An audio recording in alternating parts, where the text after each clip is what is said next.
Gaur jarriteu etorri geha goizen goizeko 6:30 etorri geha sare batzu montatzea, dia sare japoniarrak, eta iteuna da montatu eta gero txori juteia egan eta horrero itzen dira.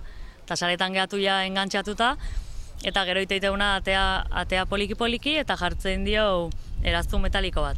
Eraztun metaliko bat jartzen dio hankan, da hola iteuna da individualizatu espezie hoi eta individu hoi, eta izango zen azkenen nan zenbaki moduko bat. Atatze deunen saretikan, iteuna da boltxe batzutan sartu, eta behin boltxetan daukeuna emate deu eraztuntze maira, eta hor iten dieuna da lehenengo eraztuna jarri, eta gero neurtu, luma batzuk neurtzen dizkio, pixatu egiten deu, eta ikuste jo zen bat grasa daukan, eta zen muskuloa daukan, eta horrekin dakiguna da bere egoera nolakoa dan. Eta gora horrekin dakigu txori hori ondo dagon, edo gaizki dagon, eta hori ikusten dugu pixkat. Elosegi parkea oso ondo dago, Tolosa barruan dago, eta egia esan hegazti asko daude hemen ingurun, eta ja hartu diteu espezie oso garrantzitsuak, diala 10 txinbo kaskabeltza.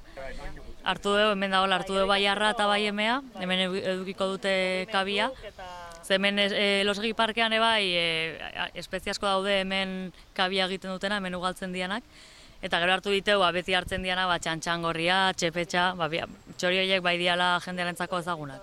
Eraztun hau da, gukiteuna eraztuntze zientifikoa, daukagu baimen espezifiko bat txori hauek harrapatzeko, eta gero nan moduko zenbaki badaukanez, balio du mugimenduak, gaztien mugimenduak aztertzeko, iguaz hemen elosegi parkean eraztun dugun bat, gero harrapatuko dugu Donostian edo Europa mailan, eta eraztunketa hau dago Europa mailan regulatuta, eta orduan horrekin dakigu mugimenduak, eta ere bai, garai batean bakarrik mugimendua aztertzen, baina gaur egun bai aztertzen dena da populazioak nola dijoan, zenbat gazte hartzen diteu, zen mortalitatea daukaten.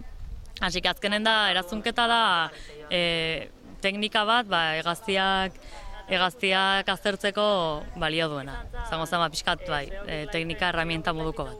Formakuntza bat behar da, 2 urte, 3 urte normalean kostatzen da hau dena ikastea, eta gero egin behar duguna da azterketa bat eta karneta bat ematen digute. Eta karneta horrekin gero urtero administrazioa permiso berezi bat eskatu behar diogu baimen horrekin eraztunak jarri alizateko. Asko ematen diona da gauza ea estresatzen dian edo zerbait pasatzen zaien. Baina saretan ez zaie zer pasatzen da gero eskuan ikusi duzun bezala ez zaio zer pasatzen. Pixka batzuk igual espezie batzuk gehiago estresatzen dira, baina hori ere badakigu orduan azkarrago prozesatzen deun.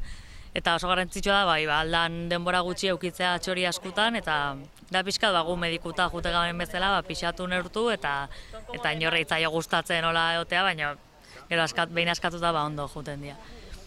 Eta gero jende ere pixka migrazioa, txoriak nola mugitzen dian, hori ere.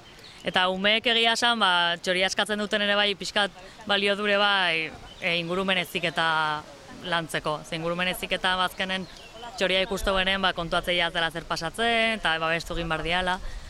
Eta garrantzitsua azkeni pixkat eraztunketa balio duela biodibertsitatea eta pixkat gestioan laguntzeko. Espezie hauek kontserbatzeko teknika garrantzitsua da eta izango da.